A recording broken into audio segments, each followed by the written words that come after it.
तर एकूणच मित्रांनो, आपल्याकडे सध्या लोकशाही आहे, म्हणजे आपण राजेशाही नाकारून लोकशाही स्वीकारलेली आहे। आणि राजेशाहीमध्ये काय त्रास होता तर राजाचा मुलगा राजा बनत होता, सेनापतीचा मुलगा सेनापती बनत होता आणि गरीबाचा मुलगा गरीबच राहत होता। आणि मग लोकशाहीमध्ये काय तर कुठलाही व्यक्ती कुठल्याही सर्वोच्च पदावरती जाऊ शकतो।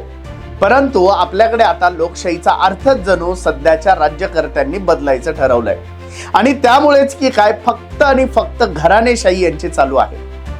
विधानसभा निवडणुका आल्या, यांच्या घरातच तिकीट असतात। लोकसभा निवडणूक यांचेच नातेवाईक असतात। नगर परिषदा यांचेच नातेवाईक, म्हणजे कित्येक नगराध्यक्ष पदाच्या निवडणुकीसाठी या आमदार खासदारांच्या बायका, पुतण्या, भाच्या, वहिनी असलेच उभे होते। म्हणजे एकूणच काय तर घरातल्या घरात कौटुंबिक राजकीय व्यवसाय एक प्रकारचा या लोकांनी सुरू केलेला आहे। आणि मग जे 20-20 वर्ष, 15-15 वर्ष, 30-30 वर्ष जे कार्यकर्ते पक्षाचे झेंडे वाहतायत ते मात्र तसेच बिचारे असतात।